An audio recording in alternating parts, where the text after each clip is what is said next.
Me amarraron como puerco.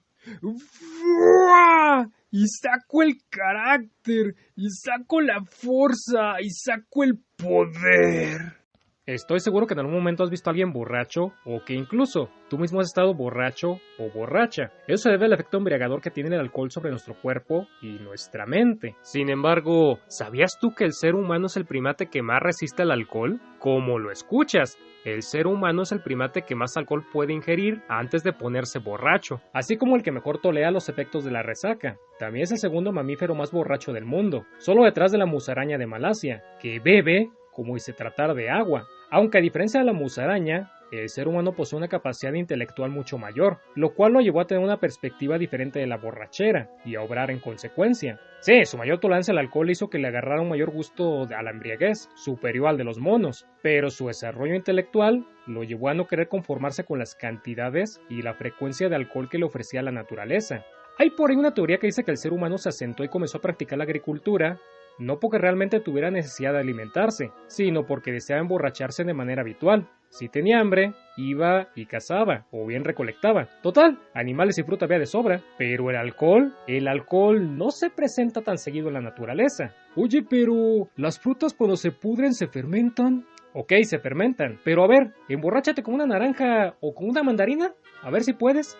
No es suficiente, necesitas una mayor cantidad de fruta podrida para sacarlo de una botella de vino, y si además tienes que compartir con tus amigos de la tribu, pues el número de fruta que necesitas se incrementa. A todo lo anterior agrégale que no toda la fruta se puede consumir cuando está fermentada. ¿Y cuál es el resultado? Que la borrachera en la prehistoria era muy poco usual, sin la posibilidad de repetirse a gusto del individuo, lo cual según la teoría resultaba bastante frustrante para nuestros antepasados, y por eso decidieron comenzar a hacer su propio alcohol. ¿En qué se apoya este postulado? Se apoya en la existencia de un viejo edificio, ubicado en Turquía, Göbekli Tepe, que se presume es el más antiguo del mundo. ¿Qué tan antiguo?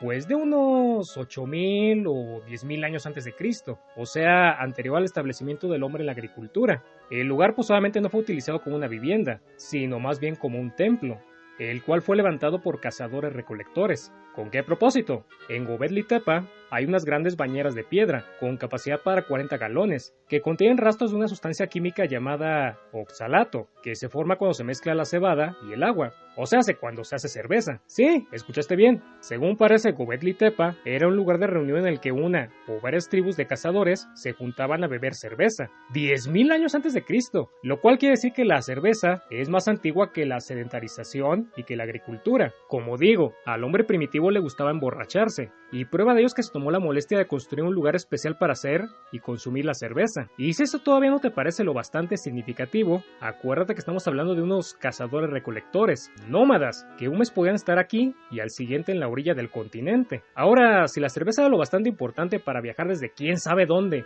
a un santuario perdido en Turquía, pues también podía hacerlo para establecerse, ¿no?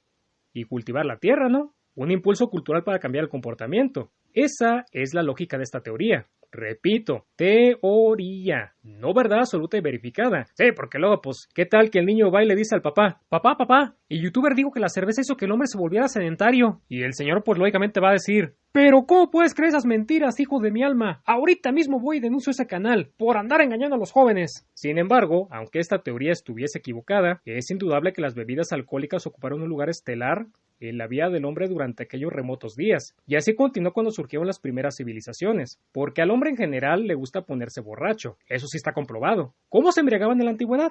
¿Bebían lo mismo que hoy? ¿Había bares? ¿Tomaban en casa? ¿Las mujeres también bebían?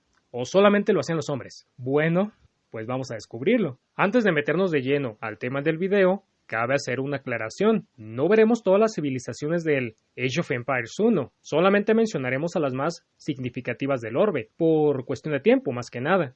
Sí, porque un video con todas las culturas pues abarcaría más de una hora, y no sé si eso resultaría cansado para mi público, por eso pues mejor acotar. Sin nada más que agregar, comencemos con los primeros borrachos de la lista, los sumerios, tan alejados como 4000 años antes de Cristo, y curiosamente son los que más se parecen al bebedor contemporáneo, al menos en las formas. De acuerdo a la mitología sumeria, Enki, el dios del saber, se había reunido con Inanna, la diosa del sexo, para beber cerveza y vino. Y también, pues para charlar y pasar el rato. En determinado momento decidieron hacer una competencia, a ver quién podía consumir más cerveza sin quedarse dormido. Inanna ganó, y aprovechándose de que Enki se había desmayado, se robó toda la sabiduría del cielo, se la llevó a la tierra y la puso a disposición del hombre. ¿Qué significa este mito?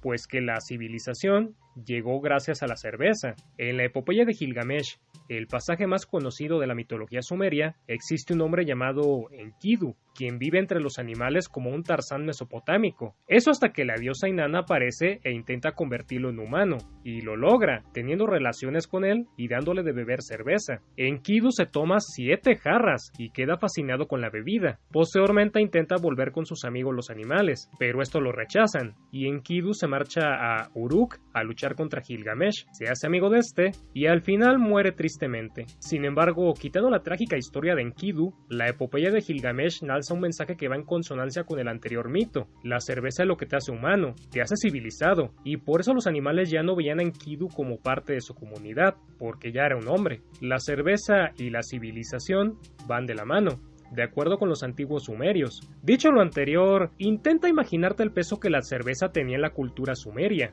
y la cantidad de veces que la gente se emborrachaba. Los reyes bebían cerveza en sus tronos, los sacerdotes en sus templos. Enheudana, la hija de Sargón el Grande, escribió numerosos poemas alabando a los templos de Ur y sus alrededores. En estos poemas podemos encontrarnos cosas como esta: a tu puesta, mirando hacia Ericún, la cerveza es vertida en hermosos cuencos del santo An, al aire libre. Lo que sea que entra en ti es inigualable. Lo que sea que dure, terrorífica fachada, casa radiante, lugar para encontrar la justicia que Lord Ningirsu ha llenado con grandeza y temor. Pero bueno, eso es hablando de las clases privilegiadas. Entonces, ¿cómo se emborrachaba un sumerio común? Pues en las tabernas, ya las había, y casi siempre solían estar en algún lugar cercano a la plaza principal. Ahí mismo se hacía la cerveza, por lo cual había un olor fuertísimo a malta y a cebada. Aunque la cerveza sumeria no era como la que compras hoy en la esquina, sino más bien un potaje de cebada burbujeante con un montón de cosas sólidas flotando en la superficie. ¿Cómo te tomabas eso entonces? Pues con una pajilla, o popote, no sé cómo se diga esto en tu país, la cual nos permitía ir debajo de toda esa cosa y succionar el dulce líquido que había en el fondo. Ahora, las tabernas sumerias siempre pertenecían a las mujeres, no a los hombres. La dueña era una mujer, y las que hacían la cerveza también. ¿Cómo sabemos esto? Pues por el código de Hammurabi. Ahí se ven varias referencias a las tabernas, y en todas se menciona que el dueño de estas es una mujer. Algunas de las más importantes son las siguientes: si una tabernera no acepta maíz como parte del pago por la cerveza, pero sí dinero, y el precio de la bebida es menor que el del maíz, será condenada y ahorcada. Si hay conspiradores en la casa de la tabernera y estos no son denunciados, la tabernera será ejecutada. Si una sacerdotisa abre una taberna o bien entra en una taberna para beber, esta mujer será quemada. Por cierto, afuera de las tabernas también había prostitutas, por lo cual además de ofrecer cerveza, estos lugares también funcionaban como prostíbulos, y el precio por una prostituta y por una cerveza era generalmente un lechón. Así que si veías a un fulano llegar con un cerdito entre los brazos, ya sabías que no solamente iba por cerveza. Habiendo visto ya a los sumerios, pasemos con la civilización más opuesta a nosotros dentro de este video: los egipcios. En la mitología egipcia los humanos habían estado diciendo cosas desagradables sobre Ra, y en castigo les envió a la diosa Semek para que los matara a todos. Semek era la diosa de la guerra y de la venganza, por lo que gustosa aceptó esta tarea, desempeñándola bastante bien durante años y décadas. Luego de este tiempo, Ra se arrepintió de haber condenado a los humanos y decidió perdonarles la vida. No obstante, Semek no tenía los mismos remordimientos que Ra, y se rehusó a dejar inconclusa su labor. Ra entonces vio que él mismo sería quien tendría que detener a Semek, y para ello mandó hacer 7000 barriles de cerveza, después la tiñó de rojo, y finalmente la vació sobre los campos. Al verla, Semek pensó que se trataba de sangre humana, y comenzó a beberla. Entonces empezó a darle sueño, y, olvidándose de su matanza divina, se echó a tomar la siesta. Así la humanidad fue salvada gracias a la cerveza. Sí, ya sé, la misma embriaguez de los sumerios, con la cerveza posibilitando la existencia del hombre. Sin embargo, he aquí un pequeño giro festivo que le dan nuestros amigos los egipcios, pues no solamente les encantaba tomar cerveza, sino que también tenían un festival especialmente dedicado a la borrachera, que tal cual se llamaba así, el Festival de la Borrachera. Se celebraba de manera anual para homenajear a la diosa Semek y para conmemorar la salvación de la humanidad a través del milagro de la cerveza. Coincidía con la inundación anual del Nilo, la cual trae fertilidad a Egipto, y, de acuerdo con la leyenda, con el retorno de Semek de su exilio en el sur, ocurría en el templo de la misma diosa, y asistían multitudes de egipcios, así como miembros de la familia real. El festival comenzaba al atardecer. Las multitudes de fieles se reunían en la ladera este del Nilo, esperando la llegada de la deidad. Detrás de ellos estaba el templo, el cual había sido especialmente perfumado con aceites de dulce olor. Al cabo de un rato, llegaba una barcaza ceremonial y atracaba en el puerto. En ella venía un sacerdote que llevaba consigo una vasija llena de cerveza teñida de rojo, además de la diosa, que no se sabe muy bien si era una estatua o alguien disfrazado de ella. Pero bueno, cualquiera que fuera el caso, aquello era tomado como la representación de Semek. Posteriormente la diosa era llevada al templo, en una procesión encabezada por el sacerdote, así como por varios bailarines. Una vez ahí, venía el golpe de las bolas, que ok, yo sé que puede sonar como algo sexual, sin embargo no lo era, ya que las bolas estaban hechas de barro, y representaban los ojos de los enemigos de la diosa, los cuales debían ser destruidos por el faraón, o bien por el mismo sacerdote, que desembarcó con Semek. Una vez destruidas las bolas, la diversión comenzaba. Grandes cantidades de vino y cerveza corrían por todo el lugar, y los asistentes literalmente se volvían locos. Para no hacerte la larga, decenas de niños eran concebidos durante este festival, lo cual no era mal visto por los egipcios, sino todo lo contrario, ya que se trataba de niños concebidos durante un festival sagrado, lo cual los volvía sagrados también. Al final, borrachos y satisfechos, los fieles se dormían, llenando la explanada de ronquidos e inconsciencia. Entonces, aprovechando que todos dormían, un grupo de sirvientes sacaban del templo una gran estatua de Semek y la colocaban en el centro de la explanada. Posteriormente aguardaban a que llegara el amanecer, para despertar a todos con ruidosos tambores y panderetas. El objetivo de todo esto era que al despertar medio borrachos, los fieles se encontraran con la imagen de Semek y tuvieran una experiencia mística. ¿Mística? Sí, mística. La borrachera, las luces del alba, y de repente se te parece una diosa.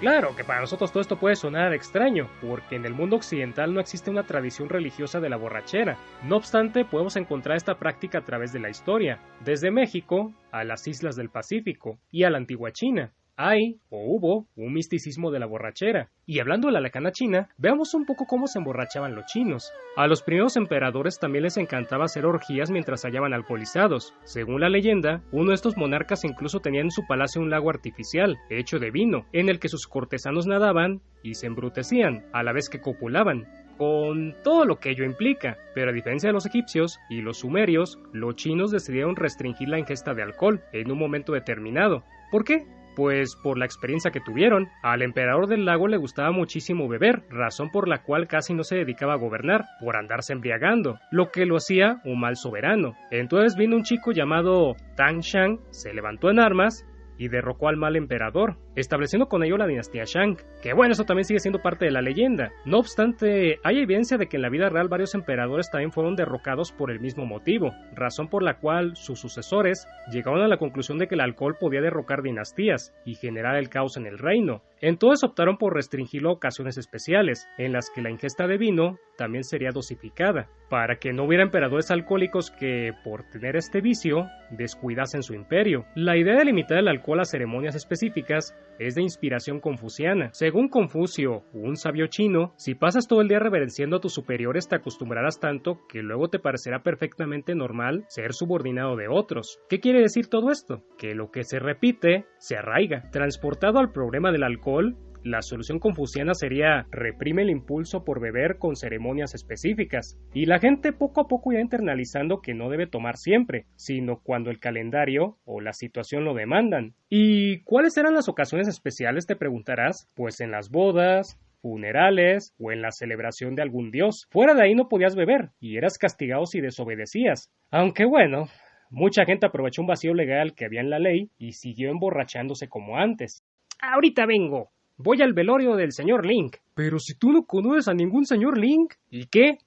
En ningún lado dice que tenga que conocer al difunto para entrar al velorio. Y la restricción del alcohol fracasó, pues a pesar de los castigos, el vino y la cerveza continuaron siendo consumidos con regularidad, solo que ahora se hacía de manera clandestina. Si pensabas que la lucha contra los vicios era cosa del siglo XX, pues no, ya los chinos andaban batallando contra el alcoholismo. Pero bueno, son una excepción entre todos los pueblos que vivieron en la antigüedad, ya que muchos otros aceptaban la borrachera como algo cotidiano e incluso deseable. Más ejemplos de esto son los griegos y los romanos, quienes, como en todo, presentaban similitudes a la hora de beber. Veamos primero a los griegos. Los griegos, como es sabido, tenían a Dionisio, que era el dios de la fertilidad y del vino, y a sus compañeras, las Menades, que se iban a las montañas a rendirle culto y a embriagarse. No obstante, a pesar de esto, los griegos no le hacían fiestas alocadas a Dionisio, como sí hacían los egipcios con Semec, porque aunque parezca increíble, a los griegos les gustaba emborracharse, pero no así perder el control de sus acciones. De acuerdo con ellos, si podías beber mucho y aún así comportarte, entonces eras un hombre ideal, y si podías hacerlo en público, podías mostrarle a los demás que eras un hombre ideal,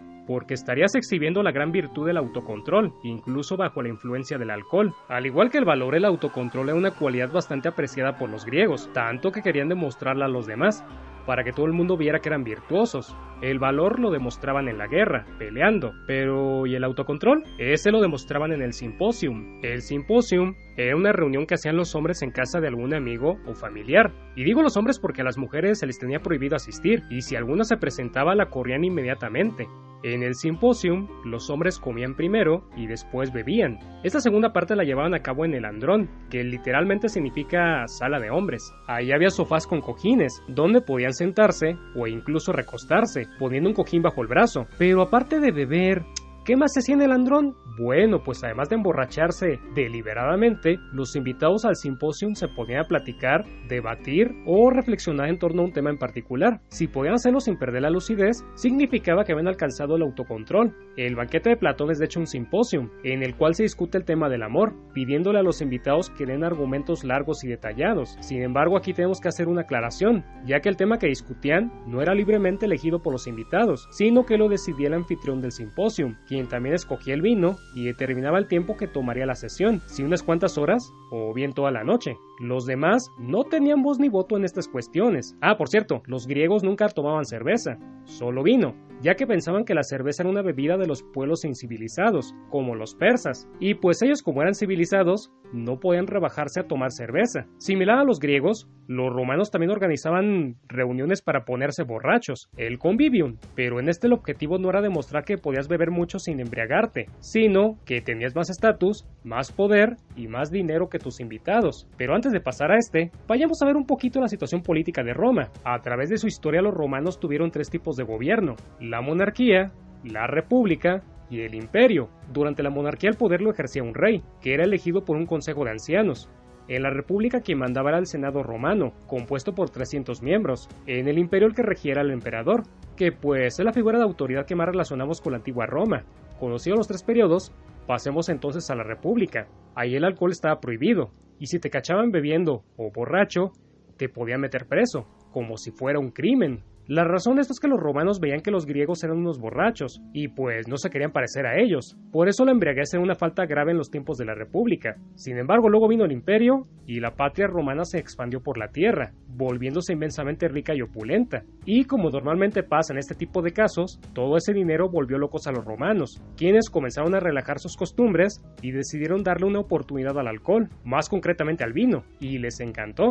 El problema era que la riqueza romana no se distribuía de una manera equitativa. Había unos que tenían más que otros, y si tienes poco dinero, por lógica también tendrás poco vino, si es que te alcanza. ¿Qué hacer entonces si querías más? Pues tenías que buscarte a un mecenas, alguien con más dinero que te proporcionara el vino. Pero como nada en esta vida es gratis, tenías que vender tu dignidad a cambio de la tan apreciada bebida. ¿A qué me refiero con vender tu dignidad? Pues a seguir y a alabar a aquella persona, como si fuera superior a ti, y a dejarte humillar e insultar, porque a los romanos, cómo les gustaba denigrar a los que consideraban inferiores, y para muestra el convivium, que era una práctica que se hacía dentro de este horrible sistema. Todas las noches los romanos más ricos hacían reuniones en las que podías comer y beber todo lo que quisieras. Suena bonito, ¿verdad? ¿Pero qué crees? Que la atención no era la misma para todos los invitados. Comencemos por describir cómo era la mesa. Era grande y cuadrada, y era ocupada tan solo por 3 de sus lados. El lado que no se ocupaba era por donde los esclavos servían la comida y retiraban los platos vacíos.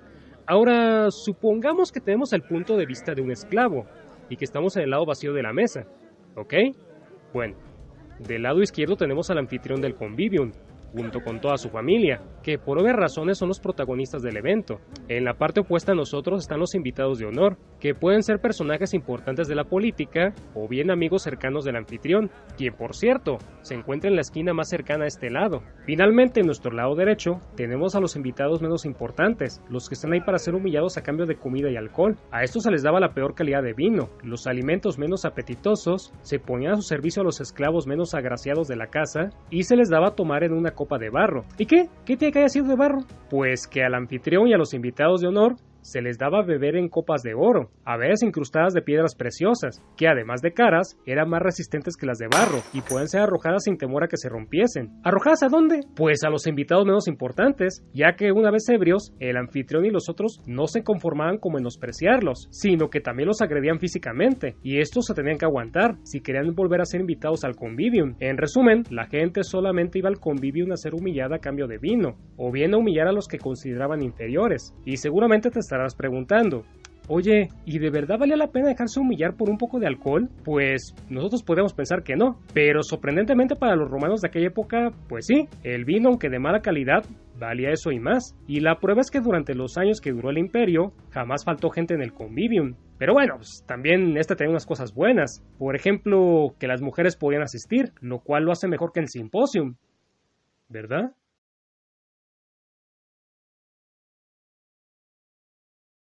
En el anterior video hablé sobre la borrachera durante la antigüedad, pero como esta no se terminó con la caída del Imperio Romano, es necesario hacer una secuela. Si deseas ver el primer video, te dejo un link en la descripción. Sin nada más que añadir, veamos lo que pasó durante el medievo. Primero que nada, vamos a delimitar de cuándo a cuándo abarca el periodo medieval. Comienza, como ya dije, con la caída del Imperio Romano de Occidente, en el año 476 después de Cristo, y termina en el 1453, con la caída del Imperio Romano de Oriente. Aunque algunos prefieren retrasarlo hasta el 1492, con el descubrimiento de América. Sin embargo, sea una o sea la otra, el caso es que finalizó en el siglo XV. Ahora bien, ya que hablamos del Imperio Romano de Occidente, tenemos que decir que el vino de este llegó mucho más lejos que su ejército, ya que los itálicos llegaron hasta Germania, al bosque de Teutoburgo. Sin embargo, fueron masacrados ahí. El vino romano, en cambio, llegó al mismo lugar y fue bebido con avidez por los sedientos nativos, que querían más. De acuerdo con el historiador romano Tácito, los germanos hacían su propia cerveza. No obstante, también importaban el vino romano, y bebían su vino romano en copas romanas hechas de oro, tan lujosas y tan vistosas que los reyes bárbaros se hacían enterrar con ellas, para poder seguir disfrutándolas en la eternidad. Posteriormente, cuando el Imperio Romano empezó a declinar, se tambaleó y cayó. El comercio de vino continuó lo mejor que pudo, satisfaciendo la demanda de los vándalos del vino y de los golosos godos. El problema para nosotros es que esta gente era bárbara, y por consiguiente no dejó nada escrito sobre sus costumbres etílicas. Una de las pocas evidencias que tenemos es la crónica de Priscus, un joven griego quien, en el año 488 después de Cristo, cenó con Atila el Huno. Había sido enviado a una misión diplomática, porque Atila estaba terriblemente molesto.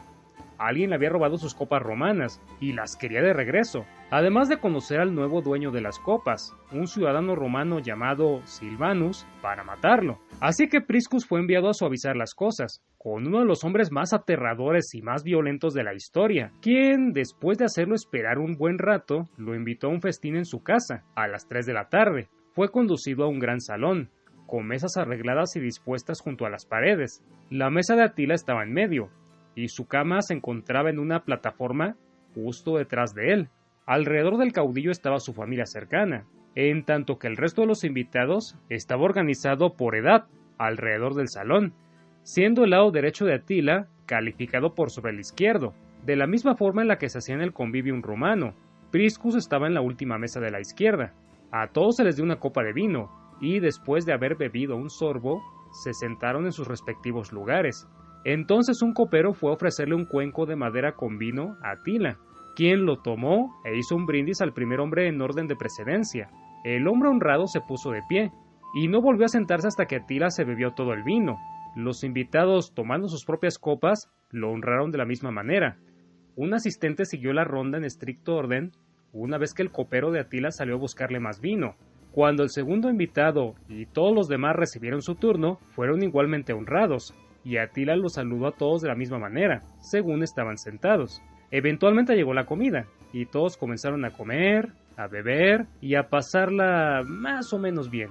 Todos menos Atila, quien jamás reía, y solamente se quedaba sentado mirando a los invitados comer de cuencos de plata, mientras que él lo hacía de una tabla de madera. Luego entraron un par de comediantes, y todos empezaron a reír a carcajadas, excepto Atila, quien permaneció antipático, bruto y parco. Posteriormente oscureció, y Priscus se dio cuenta de que no iba a poder hacer nada esa tarde, y así fue. Priscus volvió a Constantinopla, a escribir libros de historia. En ellos relataría los sucesos que acontecían en su tiempo, como la reunión con Atila, que si bien no es representativa de todos los pueblos bárbaros, cuando menos da una aproximación de las costumbres que estos tenían cuando bebían. Otra peculiaridad que caracteriza a los bárbaros es que ellos obtenían el vino por medio del comercio, pero a veces también lo hacían mediante el saqueo, porque ellos no tenían idea de cómo se hacía el vino, simplemente se lo tomaban y ya, razón por la cual no eran capaces de producirlo ellos mismos. Así que si no podían comprar vino, iban y se lo robaban, se lo tomaban y repetían la acción cuando volvían a tener sed. De este modo se inició una época de caos y de terror a lo largo de toda Europa, pues los bárbaros iban de aquí para allá saqueando e incendiando pueblos. Pronto no hubo rincón al cual los bárbaros no acudiesen a buscar el vino,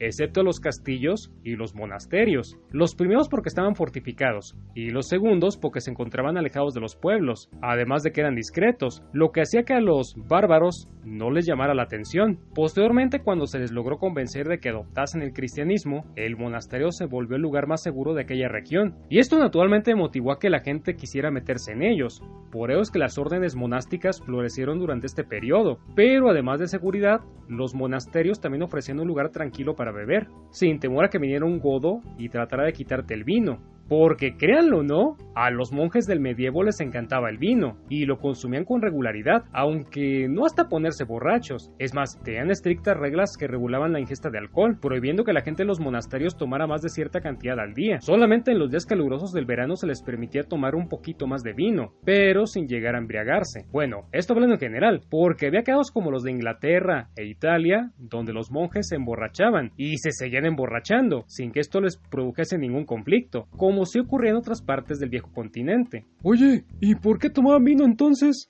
Pues porque no tenían otra opción. Verás, durante la Edad Media la gente tomaba alcohol porque no podían acceder a tomar agua limpia. Los pozos y los acueductos requerían de una organización eficiente y de un gobierno, cosas por las cuales la Edad Media no es bien conocida, o al menos no en sus inicios. A falta de estos, la mejor fuente de agua sería el arroyo más cercano. Y a ver, dime tú, ¿qué tan limpia crees que puede estar el agua de un arroyo? Por eso es que la gente se iba al alcohol, porque sabían que beber agua era como buscarse una infección, y como ahí no había doctores ni medicinas, pues era mejor no arriesgarse. Aunque bueno, lejos de ser una simple bebida o un instrumento de vicio, el vino tuvo repercusiones importantes en la Europa medieval. Por ejemplo, la Inglaterra anglosajona surgió gracias a este. La historia nos cuenta que en Kent había un caudillo llamado Vortiger durante el siglo V, el cual estaba siendo atacado por los pistos, así que invitó a dos sajones llamados Hengist y Ursa para que le ayudaran a derrotarlos. Hengist llevó a su hija al banquete, que era bastante bella, razón por la cual Vortiger quedó fascinado con ella. En un momento del banquete, la doncella se acercó a Vortiger con una copa de vino, se arrodilló ante él y dijo Quach Helm, que de acuerdo con un intérprete significaba Rey, te deseo buena salud. Entonces, de acuerdo con la costumbre sajona, Vortiger debía responder Drink Helm, y así lo hizo, ofreciéndole también un trago a la damisela. Desde ese día se ha mantenido en Gran Bretaña la costumbre de que aquellos que beben en un banquete deben decir Watch Helm, y el que recibe la copa debe responder Drink Helm. Sin embargo, la costumbre no fue lo único que se quedó en Gran Bretaña. Vortiger pidió la mano de la hija de Hengist, y este le dijo que sí, con la condición de quedarse con Ken. Y tan enamorado estaba Vortiger que de inmediato le dijo que sí. Y así Hengist ganó un reino a cambio de una sola de sus hijas. Y ya una vez en Gran Bretaña, Hengist mandó avisar a sus compañeros de tribu en Dinamarca para que lo acompañaran. Llegaron en hordas, los jutos, los sajones y, más importante aún, los anglos, evento que le traería al país el nombre de Angland, o en español, Inglaterra. Desafortunadamente esta historia no es real, sino que la escribió un poeta 600 años más tarde. No obstante, sí tiene algo de cierto, y eso es que los ingleses de ese tiempo sí respondían Drimhel cuando alguien les ofrecía un trago, por lo cual lo único que hizo el poeta fue darle una explicación a esa costumbre, originada quizás desde los inicios del medievo. Tanto el Drimhel como la crónica de Priscus nos ofrecen pistas de cómo era que bebían los bárbaros, mas sí existe por ahí un grupo del cual sabemos muchísimo de sus costumbres etílicas, y para nuestra fortuna, es de los más singulares que existieron durante toda la Edad Media. Estoy hablando de los vikingos. Al igual que los griegos con Dionisio, los vikingos tenían una deidad de la borrachera, con la diferencia de que no se trataba de un dios menor, sino del mayor y más grande de su panteón, Odín. Odín consumía exclusivamente vino, sin probar ningún otro alimento. Por eso su nombre significa el borracho. Tampoco probaba cerveza, ni ninguna otra bebida alcohólica, solo vino,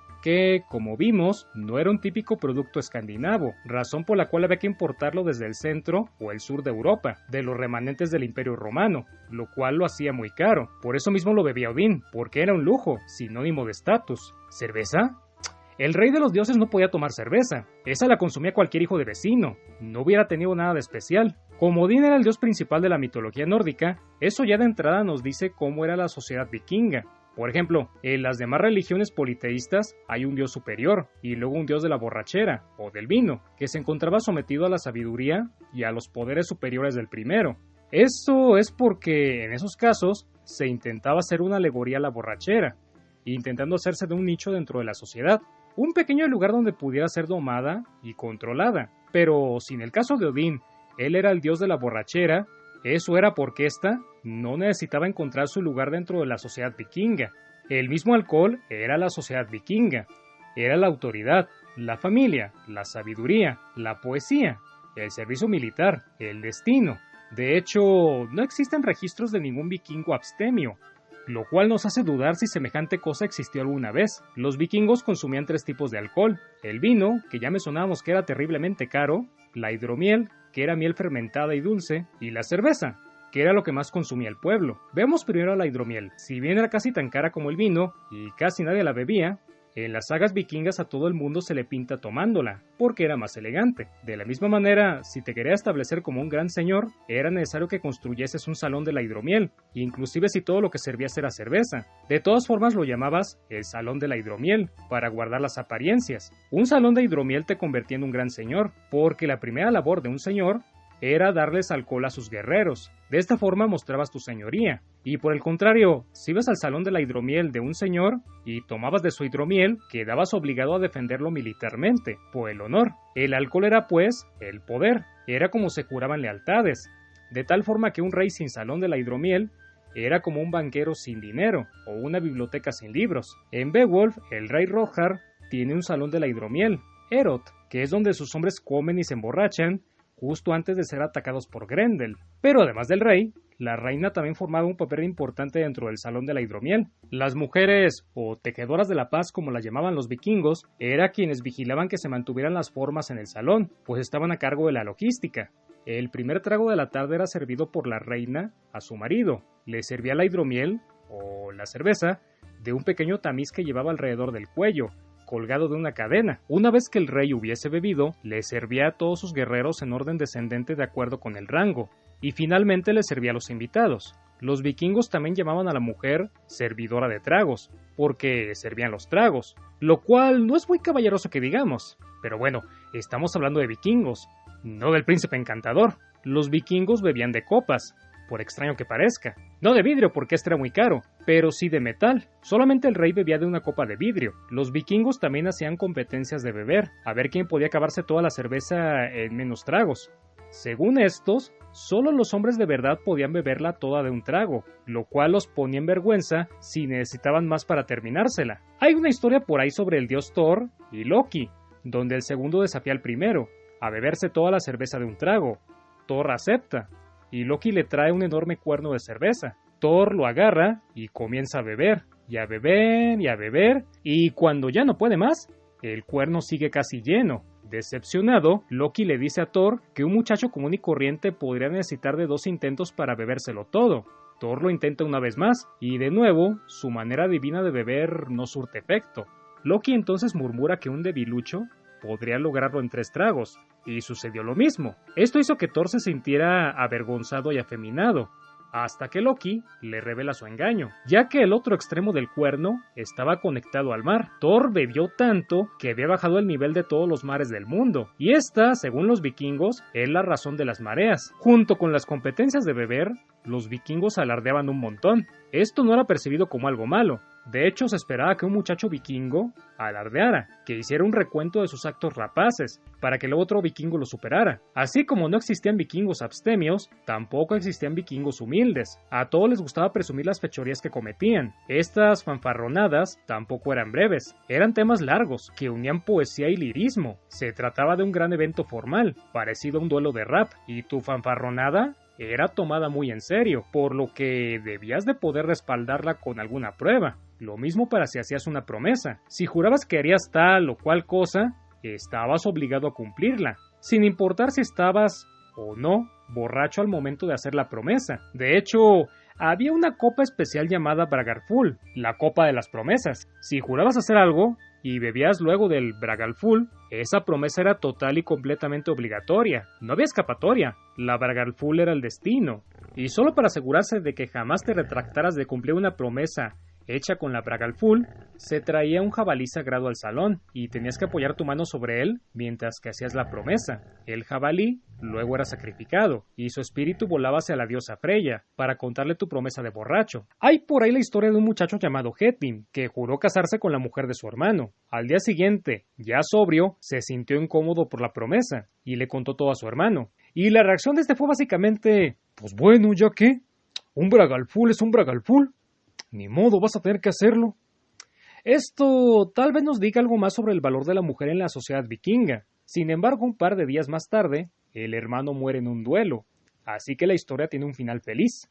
Todo esto debería servir para explicar por qué las mujeres eran llamadas tejedoras de la paz, porque la paz era necesaria. Se trataba de una sociedad despiadadamente violenta, un salón repleto de guerreros obligados a beber rápido, a fanfarronear ceremonialmente y a insultarse. Hombres que, para rematar, llevaban espadas. A lo mejor en este punto te preguntarás, ¿cómo es que sabemos tanto de los vikingos? Bueno, pues por los restos arqueológicos encontrados en el norte de Europa, y por la poesía dejada por estos. Sí, porque con toda la violencia, a los vikingos les gustaba la poesía. De hecho, en el Salón de la Hidromiel había bardos y músicos cantando, porque la poesía era, según los vikingos, resultado directo del alcohol. De acuerdo con la mitología vikinga, hace mucho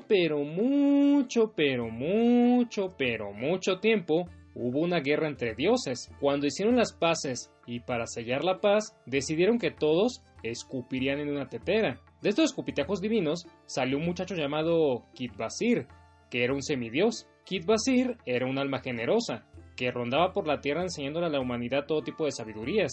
Y así fue hasta que un par de gnomos traviesos lo mataron y drenaron toda su sangre en una olla. Luego le añadieron un poco de miel a la sangre, y así nació la hidromiel.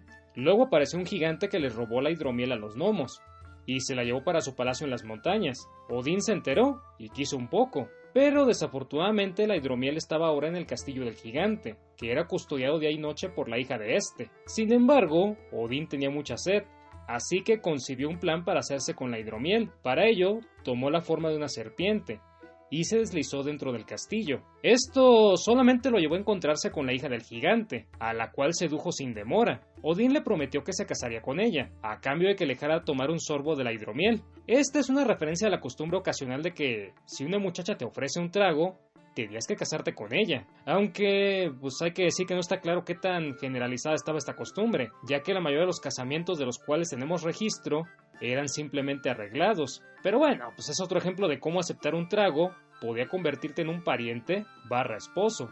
Sin embargo, Odín era un canalla. Se tomó toda la hidromiel de un trago, se transformó en águila y se fue volando con la hidromiel en su estómago. El gigante lo vio y enseguida se convirtió en águila también y comenzó a perseguirlo. Cuando los otros dioses vieron que Odín regresaba a su casa en Asgard, pusieron un barril para que vomitara la hidromiel. El gigante casi lo alcanzó.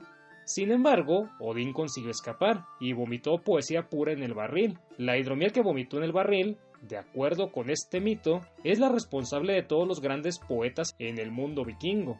Pero a pesar de todo lo anterior, la vida vikinga giraba en torno a otra bebida, la cerveza. La gente la ofrecía en sacrificio a Odín, vivían por la cerveza. Los poetas se inspiraban con ella, y los guerreros mataban por ella. Al final, después de beber, los vikingos se quedaban dormidos. No obstante, no se iban a sus casas, sino que se quedaban en el salón de la hidromiel, acostándose en un banco, en una mesa o donde pudieran. Este era un momento ligeramente peligroso, ya que todos estaban inconscientes y eran incapaces de defenderse, por lo cual eran un blanco fácil para alguien que quisiera matarlos. En el poema de Beowulf, el monstruo Grendel se arrastra por la noche al salón de la hidromiel de Hrothgar y se come a las personas que dormían en él. Eso hasta que Beowulf tiene la ingeniosa idea de mantenerse más o menos sobrio para poder enfrentarlo. Aunque bueno, el riesgo de ser devorado por un monstruo era estadísticamente remoto, pero sí podías morir de otras maneras, ¿eh? En el siglo VIII, un rey sueco llamado Iflad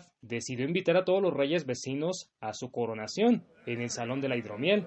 Todos bebieron y se emborracharon y finalmente se quedaron dormidos. Inglaf entonces salió, trabó las puertas y le prendió fuego al salón, con todos los reyes dentro. Y este no es un hecho aislado, ya que hay más de un puñado de relatos similares. Incluso hay uno de una reina haciéndole lo mismo al esposo, lo cual, dado los modos de la sociedad vikinga, parece entendible. Mujeres asesinas. Pero estar muerto no era tan malo para los vikingos, pues la muerte te llevaba hacia el Valhalla, que era una fiesta perpetua donde podías tomar cerveza junto a Odín y a tus amigos fallecidos, por toda la eternidad. Pero bueno, dejemos ya a los vikingos, y vayamos con otro personaje característico del periodo medieval, Robin Hood, quien junto a sus alegres hombres salían del bosque de Sherwood y entraban a la taberna del pueblo para beber cerveza y ser atendido por una... ¡Ay, mamacita! ¡Agradable camarera! Sí, Robin Hood es un icono medieval. Sin embargo, las películas en las cuales lo vemos representado poco o nada tienen que ver con la realidad. Y un ejemplo de esto es la escena anterior. ¿Por qué no son exactas las escenas? Pues porque la gente común y corriente no iba a las tabernas. Ahí solamente asistían los hombres pudientes, que querían gastar su dinero. Esto debido a que ahí se vendía el vino, que, como tenía que ser importado, resultaba ser muy caro. Por eso solamente los ricos tomaban ahí, porque era quienes podían pagar por una bebida. La mayoría de las tabernas además estaban en Londres, no en los pueblos. Y aparte del vino, contaban con otros lujosos pecadillos, como juegos de azar y prostitutas, cosas por las cuales un rico seguramente podía pagar. ¿Y entonces a dónde acudían los pobres para poder beber alcohol? Pues puedo decirte que a los bares, tal y como se hacía en la Inglaterra del siglo XIX, pero no. De hecho, en la Edad Media, estos no existían. ¿Por qué? Pues porque no eran necesarios. A ver, ¿para qué acudes a un bar? Para beber, ¿no? Sin embargo, en el medievo podías beber donde quisieras. Y la gente prácticamente bebía en todos lados. Lo hacían mientras trabajaban, en la casa, en la calle e incluso en la iglesia. Recordemos que a los monjes del periodo medieval se les daba su buena ración de vino mientras estaban en el monasterio. En cuanto al trabajo, la ingesta de alcohol se daba porque el alcohol era parte del sueldo. Sí, escuchaste bien. Cuando un señor contrataba trabajadores para labrar su tierra, tenía que darles alcohol, más algo de comida y desde luego el salario. Así es como funcionaba la vida. No es que la gente se emborrachara nada más porque sí.